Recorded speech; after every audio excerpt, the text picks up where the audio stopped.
Hello বন্ধুরা, কেমন আছেন সবাই? আশা করি সবাই ভালো আছেন, সুস্থ আছেন এবং নিরাপদে আছেন। বন্ধুরা, বাইকে ডাবল স্ট্যান্ড করা নিয়ে অনেকেই চিন্তিত থাকেন বা জানেন না, অন্যজনের হেল্প নেন। তো আজকের ভিডিওটি তাদের জন্য। চলুন বন্ধুরা, দেখে নিই বাইকে ডাবল স্ট্যান্ড কীভাবে করতে হয়। খুবই সহজ এবং সিম্পল একটি পদ্ধতি। আপনাদের যদি জানা থাকে, অনায়াসেই যে কোনো ভারী বাইক হোক বা যে কোনো বাইকই হোক, আপনারা সেটি অনায়াসেই ডাবল স্ট্যান্ড করতে পারবেন। চলুন বন্ধুরা, তাহলে দেখে নিই কীভাবে ডাবল স্ট্যান্ড করতে হয়। বন্ধুরা, ডাবল স্ট্যান্ড করতে হলে বাইকে আপনাকে 5টা স্টেপ ফলো করতে হবে। খুবই সহজ স্টেপগুলা। স্টেপ 1 হচ্ছে পিছনের যে গ্যাব্রেল সেটি ধরতে হবে। এই যে এই পজিশনে আপনি ধরবেন ফার্স্টে। দেন 2 নম্বর যে স্টেপটা সেটা হচ্ছে সেম, আপনি যে পাশে গ্যাব্রেলটা ধরছেন ওই পাশের সামনের হ্যান্ডেল বারটা ধরুন এবং গাড়িটাকে একটু আপনার দিকে কাত করুন অথবা মাথাটা একটু কাত করুন। দেন 3 নম্বর যে স্টেপটি সেটি হচ্ছে যে গাড়িটা একটু সোজা করে যে সাইড স্ট্যান্ডটি আছে সেটি তুলে ফেলবেন। 4 নাম্বার যে স্টেপটি সেটি হচ্ছে ডাবল স্ট্যান্ডকে আপনি শক্ত করে মাটির সাথে চেপে ধরুন।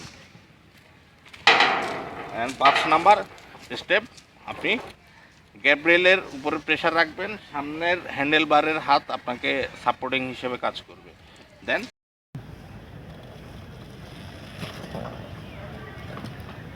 বন্ধুরা, আমি আরেকবার আপনাদেরকে দেখাচ্ছি আপনাদের সুবিধার্থে। 1 নাম্বার গ্যাব্রেল ধরলেন, 2 নাম্বার হ্যান্ডেল বার ধরে গাড়িটা একটু কাত করলেন, করে 3 নাম্বার সাইড স্ট্যান্ডটা তুলে ফেলবেন। 4 নাম্বার ডাবল স্ট্যান্ডটা মাটির সাথে শক্ত করে ধরলেন এবং খুব প্রেশারে ধরলেন। অ্যান্ড 5 নাম্বার ডাবল স্ট্যান্ডে প্রেশার থাকবে, গ্যাব্রেলে প্রেশার থাকবে। আপনার গ্যাব্রেলের উপরে ভর দিয়ে সামনে যে হ্যান্ডেল বার সেটি পিছনের দিকে ঠেলবেন। দেখুন, খুব সহজ, সিম্পল। কারো সাহায্য ছাড়াই আপনারা যে কোনো ভারী বাইক বা যে কোনো বাইক ডাবল স্ট্যান্ড করতে পারবেন অনায়াসে।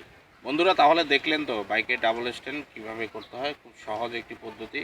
আপনারা যত বেশি প্র্যাকটিস করবেন অনায়াসে আপনারা বাইকে ডাবল স্ট্যান্ড করতে পারবেন, যত ভারী বাইক হোক না কেন, কারো সাহায্য ছাড়াই। তো বন্ধুরা, ভিডিওটি যদি আপনাদের হেল্পফুল হয় তাহলে আমার সার্থকতা। যদি ভিডিওটি ভালো লাগে লাইক কমেন্ট শেয়ার করবেন আর সাবস্ক্রাইব করে বাইকারগিরির সাথেই থাকুন। আল্লাহ হাফেজ।